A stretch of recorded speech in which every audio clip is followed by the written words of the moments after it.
వారధిలో last year చాలా changes చేసినాం. కొత్త కిచెన్ కట్టినాం, స్టోర్‌లో రిపేర్లు, ఇంకా పార్కింగ్‌కి కొత్త ప్లేస్ తీసుకున్నాం. కానీ ఒక్క పని మాత్రం పోస్ట్‌పోన్ అవుతూ వస్తుంది. అదే సీటింగ్. ఫస్ట్ ఎంటర్ కాగానే ఇక్కడ ఒక పెద్ద కంటైనర్ ఉంటుండే, దాంట్లో పిండి రుబ్బేటోళ్ళం. అది అడ్డంగా ఉందని ఇప్పుడు వేరే ప్లేస్ షిఫ్ట్ చేసినాం. ఇప్పుడు ఈ ప్లేస్ అంతా సీటింగ్ వస్తుంది.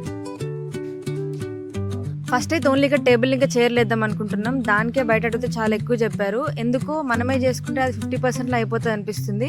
సో ఈ ఐరన్, చెక్క, ప్లేసెస్ అన్నీ తెలుసుకొని అంతా మేమే చేసుకుందాం అనుకుంటున్నాం. సో ఫస్ట్ టేబుల్కి, చైర్లకు కావాల్సిన ఐరన్ స్ట్రక్చర్ చేయించేసినాం. ఇది మేము ఎప్పుడు చేసే వెంటర్ దగ్గరనే చేయించేసినాం. ఇది 16 గేజ్ ఐరన్, దీనికి పౌడర్ కోటింగ్ చేయించినాం. విజ్ఞాన ప్రదర్శన. దీంట్లో 2 రకాలు ఉన్నాయి. ఒకటేమో 4 సీటర్, ఒకటి 2 సీటర్. 4 సీటర్కేమో ఒక సైడ్ బెంచ్ వస్తుంది, ఇంకో సైడ్ చైర్లు వస్తాయి. దానికేమో 2 చైర్లు వస్తాయి. ఇది అయితే అవుట్పుట్ చాలా బాగా వచ్చింది. సో ఐరన్ వర్క్ అంతా అయిపోయింది. Next wood work. ఈరోజు అవి అక్కడికి వెళ్ళిపోతున్నాయి. మీకు ఇదంతా నెక్స్ట్ వీడియోలో చూపిస్తాను. నడుచుకుంటూ వెళ్ళిపోతున్నాను. నేను ఎక్కడికి వెళ్తాను కూడా నాకు తెలియదు.